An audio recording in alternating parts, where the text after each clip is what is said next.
puisque vous le savez que depuis le 27...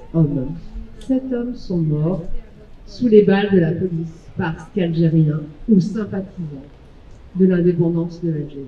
Ce massacre, disais-je, a longtemps été oublié.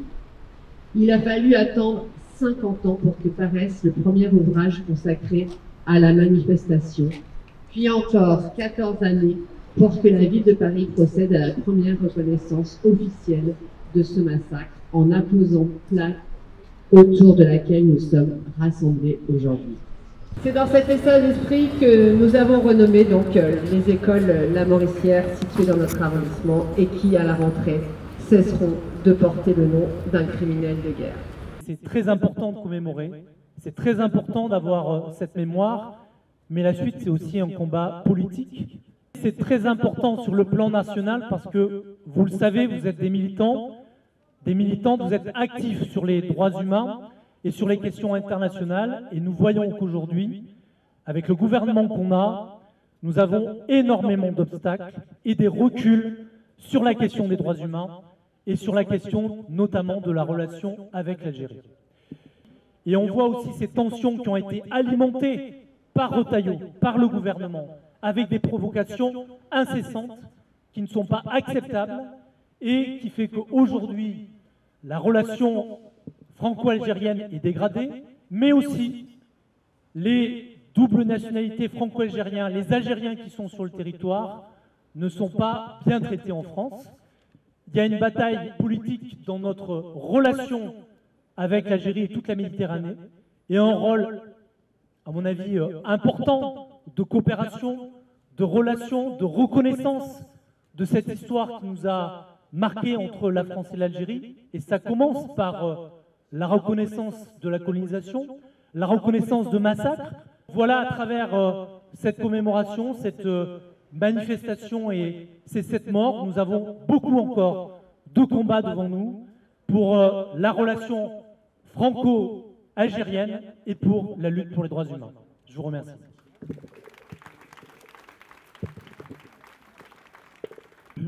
C'est Aimé Césaire qui, dans le discours sur le colonialisme en 1950, a répondu que la violence coloniale, l'horreur coloniale, le racisme colonial étaient importés en métropole. Et donc, je pense que le 14 juillet 1953 est une sorte de démonstration par le sang, de cette précision, de cette analyse de l'incontournable Aimé Césaire. Donc, il ne faut pas oublier tout cela. Qui a été à l'initiative de la répression du 14 juillet 1953 ? On a l'habitude, bien sûr, de détester les préfets de police. On ne s'en prive pas en ce qui nous concerne. On a l'habitude de détester les ministres de l'Intérieur, ô combien en ce moment, c'est tout à fait bienvenu. Mais il ne faut pas oublier qu'il y avait un gouvernement. Ce gouvernement était dirigé par un certain Joseph Laniel, qui est passé aux oubliettes de l'histoire. Mais il comprenait Paul Reynaud, qui était un politicien un petit peu en fin de carrière, qui avait été ministre des colonies en 1931. Il est encore ministre en 1953. Il comportait Georges Bidault, qui était le président du CNR, qui est fini comme président de l'OAS. Voilà des parcours qu'il faut connaître. Il comportait René Pleven, il comportait Edgar Faure, il comportait Maurice Schumann, tout ça des grands noms du monde politique français qu'on peut appeler modéré. Mais aussi, il comprenait François Mitterrand. François Mitterrand était membre du gouvernement et tous ces gens-là n'ont jamais rendu le compte. Et j'ajoute que François Mitterrand, qui était revenu ensuite place Beauvau au ministère de l'Intérieur en 1954, a interdit la manifestation du 14 juillet 1954 et que depuis cette période, les manifestations du 14 juillet ont été interdites avec aujourd'hui une sorte de retour. Mais malgré tout, pendant une trentaine d'années, ces manifs ont été interdites. Je m'appelle Sabrina Abda, je suis née en France. Je viens d'écrire un livre qui s'intitule « Ils ont assassiné mon grand-père en 1945 à Guelma ». À l'origine, un massacre, non reconnu officiellement en France, celui du 8 mai 1945 en Algérie.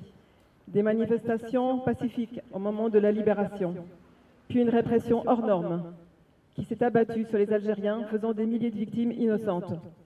Mon grand-père et mes oncles ont été emprisonnés, torturés, fusillés et brûlés dans les fours à chaud de Guelma, transformés en fours crématoires. J'ai entrepris dans mon livre de raconter l'enquête très difficile que j'ai menée avec mon cousin dans les archives nationales françaises pour connaître la vérité cachée sur l'assassinat de ma famille.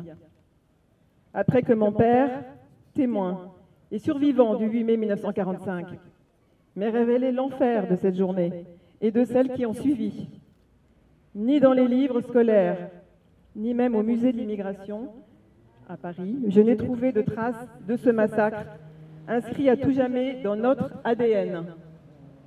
Chaque année, nous pleurons nos morts.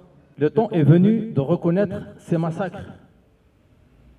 Aujourd'hui, nous sommes là avec vous, à cette commémoration du 14 juillet 1953, car tirer sur des citoyens qui manifestent pacifiquement nous rappelle malheureusement notre drame sanglant du 8 mai 1945 à Guelma et autres villes aussi en Algérie.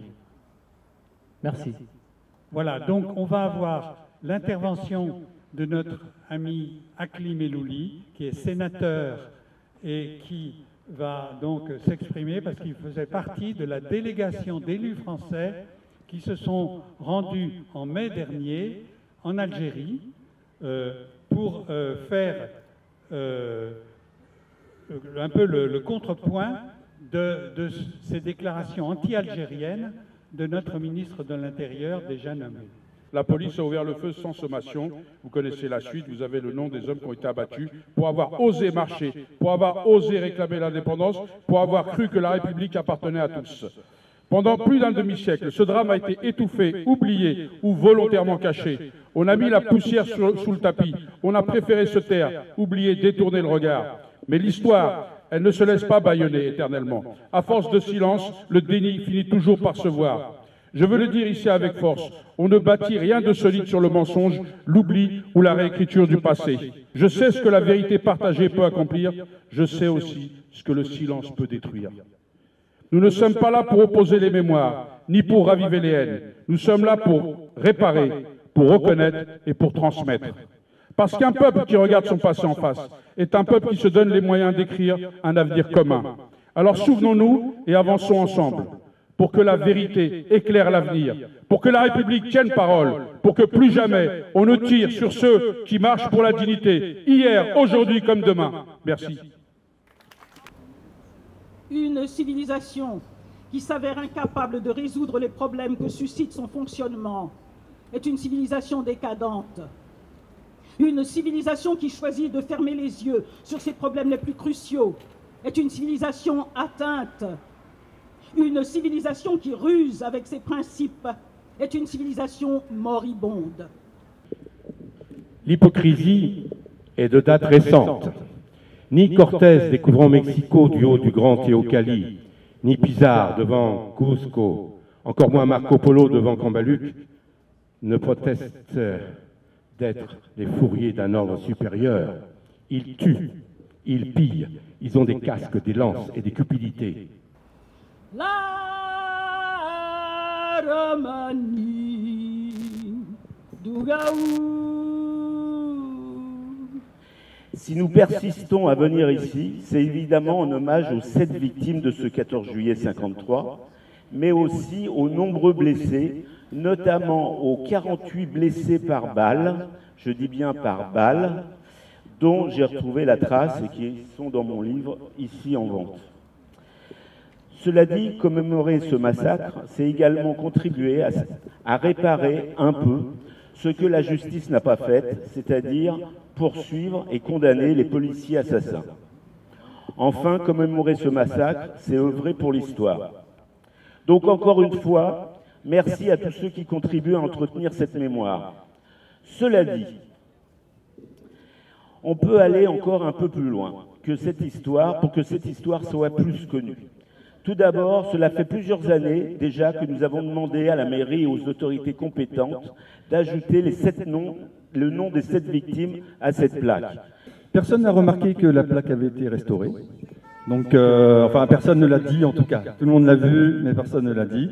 Donc voilà, c'est un premier, c'est pas suffisant, mais c'est sûr qu'il y a encore du travail de mémoire à faire. Il va être continué. Au nom de la section du 12e, on est extrêmement fiers de voir le nombre de collectifs, le nombre d'associations qui sont agrégées en fait à cette commémoration pour faire la rendre encore plus grande, plus vive dans les mémoires. Donc c'est un travail à continuer, c'est un travail à entretenir, mais c'est une grande fierté de voir aujourd'hui de multiples collectifs se réunir à partir de janvier, hein, parce que l'organisation commence tôt. On a beaucoup parlé du colonialisme passé, et le colonialisme est-il vraiment terminé aujourd'hui? Il y a la Kanaki. Il y a les territoires, les inégalités flagrantes avec les territoires et les départements d'outre-mer, et tout un tas d'autres dominations qui existent envers d'autres populations. Nous voulons un monde de coopération, un monde de peuples qui s'entendent, qui construisent ensemble. C'est ce passé et nos valeurs partagées qui fondent notre participation au collectif 14 juillet 1953 et au rassemblement de ce jour, qui est une réponse politique. Elle n'est pas seulement une commémoration, mais la volonté de comprendre le contexte de l'époque, de mettre nos pas dans ceux des militants qui ont été massacrés.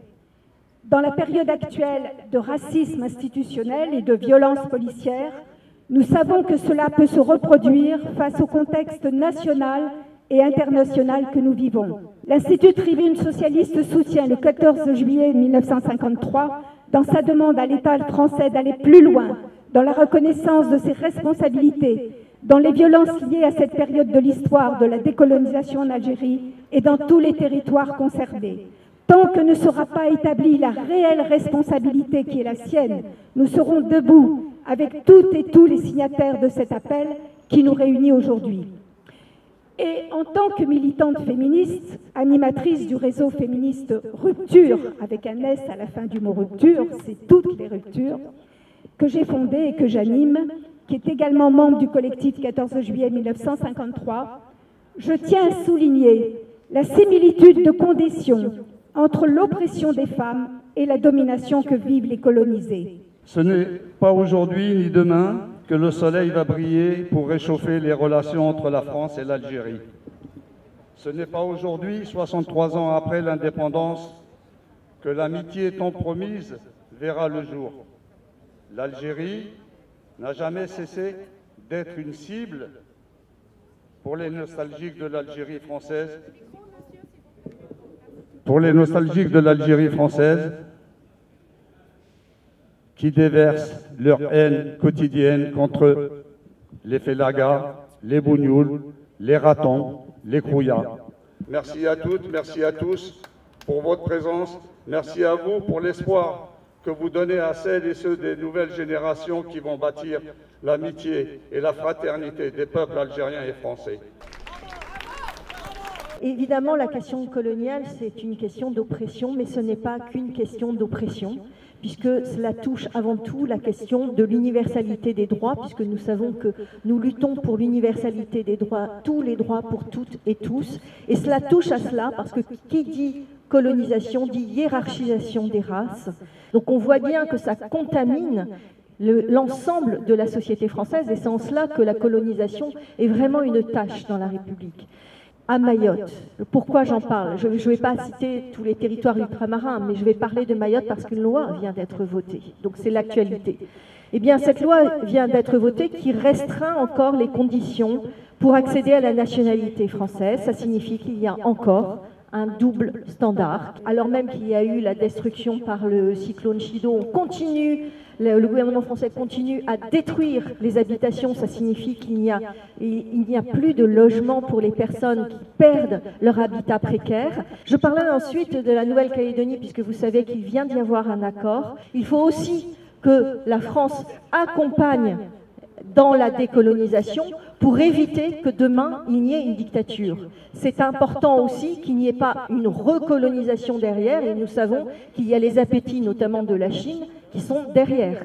Donc, il est important d'accompagner vers la décolonisation, mais à condition que ce soit effectif et qu'il y ait une réelle volonté en ce sens. Il faut absolument qu'il y ait la possibilité de travailler sur le passé, même le passé récent, comme je vous le dis. Donc, j'espère que ça va aller vers une décolonisation, que pour une fois, la France va réussir une décolonisation en accord avec le peuple kanak. Merci.